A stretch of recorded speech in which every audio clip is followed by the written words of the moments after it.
As requested by a commenter, in this video, here is how to make your very own Batcomputer. Before I begin, if you enjoy this type of content, make sure to like and subscribe. Watch me stream 12:30 to 2:30 p.m. EST or UTC5, I believe. Join my Discord server for updates and to add new suggestions for upcoming videos, and support the channel by hitting the join button for $2.99 a month. The Batcomputer is classified as a supercomputer, which in real life is a type of computer that is able to process massive sets of data and do complex calculations at high speeds. Now, for most people, that's super unnecessary and expensive as hell. So instead, a gaming PC is a better option. I specify a gaming PC over like a cheap regular one, as it usually means it has more powerful parts. So even if you don't use it for games, it's still nice to have. Another way to mimic the Batcomputer is by building it yourself, then buying it pre-built.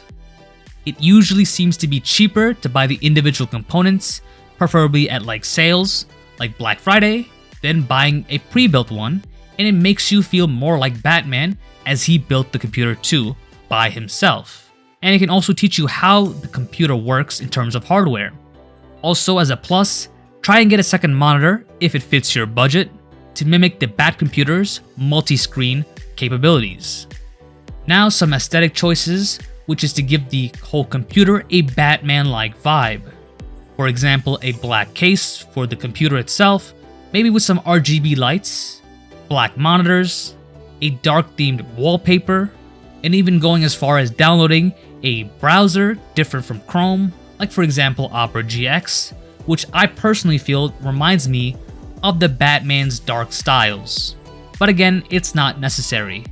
What is necessary though is security, something Batman heavily invests in to make sure his identity is not exposed and whatever he's investigating is not known to his entities.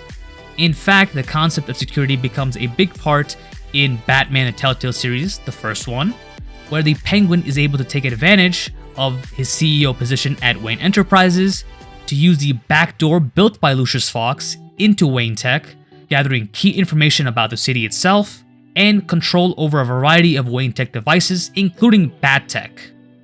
In real life though, it is just good to go over some precautions and methods to keep your computer and other devices safe.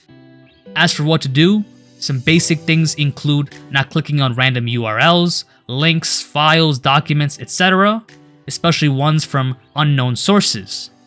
They could potentially have a type of malware or viruses, which you don't want on your device. So if you see that UPS message talking about a package that you don't remember ordering, it's probably a scam. The same concept goes for applications from untrustworthy sources, where you may accidentally download something that seems legit, but in fact has malicious code underneath it. Something called a Trojan, named after the famous Trojan horse.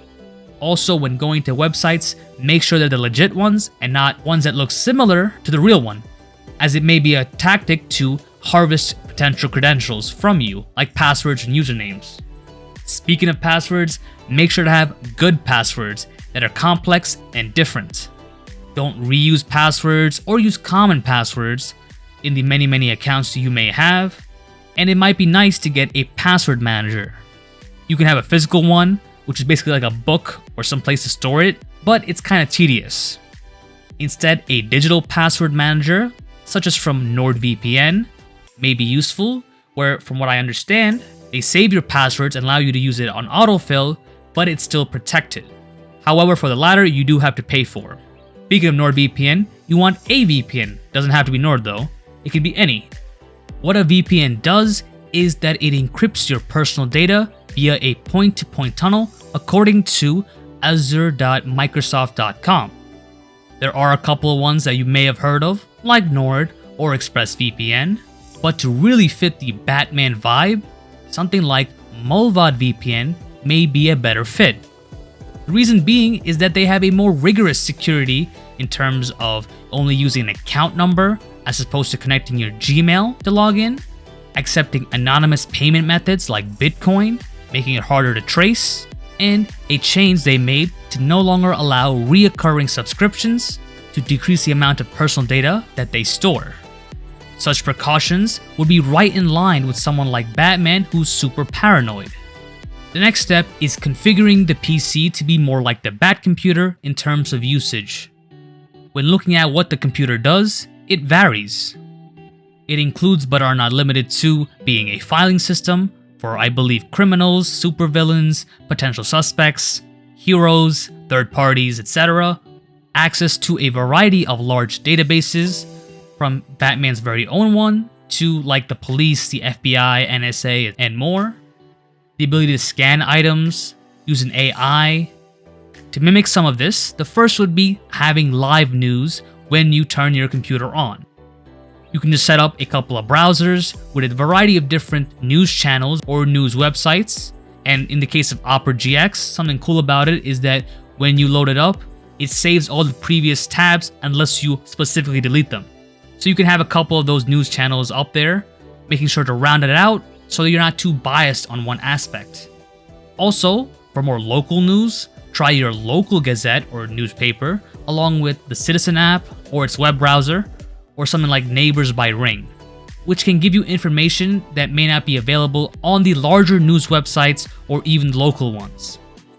As for a filing system, you can use it to file important documents, probably like copies of like your passport or your driver's license, and put it away in an efficient manner so it's easy to retrieve, or for a passion project or work, where you have different files for different sections in a nice, efficient way.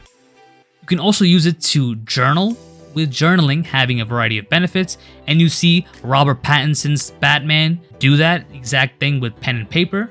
And while it may not be as effective as writing, at the very least it's safe, because it's safely secured away in your computer with all your security configurations. Now, in terms of access to large databases, Batman uses the Batcomputer for a lot of research.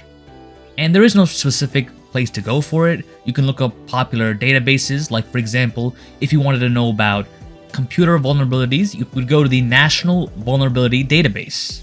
And for different things exists a type of database. Along with this, I would be remiss to not mention the access to the deep or dark web. And even if you have no nefarious reason to do so, it does have some legitimate cases, and it's honestly a fascinating thing to do if you are interested in it. There are videos that go over the specifics, but basically you would get the Tails system, or the Amnesiac Incognito Live system. And from there I believe it has an option for the Tor browser, and then you can also add a VPN to that as well, like I mentioned before, and you should be able to roam the dark web or deep web without having little to no trace on your computer, as the Tails system is on a USB stick. And all you have to do is boot to that USB. There's a cool video from Network Chuck on the specifics if you want to check it out. Also, kind of related to this would be maybe learning something like a coding language, Python, C, C++, JavaScript, etc. And then downloading the proper applications like a code editor like VS Code or PyCharm or whatever else. And it's not a necessity at all, but since you're going to be like using such tech savvy shit, and if you wanted to hack like Batman would do, or at least Oracle, it's cool to learn even if you're not good at it. But it doesn't have to be coding, it could be another passion you're interested in. Like for example, if you like birds and the science behind it, look up that shit. As for the AI, it's going to be useful in terms of learning, especially as, for example, again, going back to coding, if you made a mistake or you don't know what the error is talking about, you can copy parts of that code into the AI like ChatGPT, and it'll give you a potential solution. In a similar sense, if you're writing an article or paper or whatever else, while you shouldn't do the whole thing because that's cheating, you may ask it to give you some advice or some options, which is super useful. That's pretty much it in terms of building a Batcomputer. I hope you enjoyed this video. If you did, make sure to like and subscribe.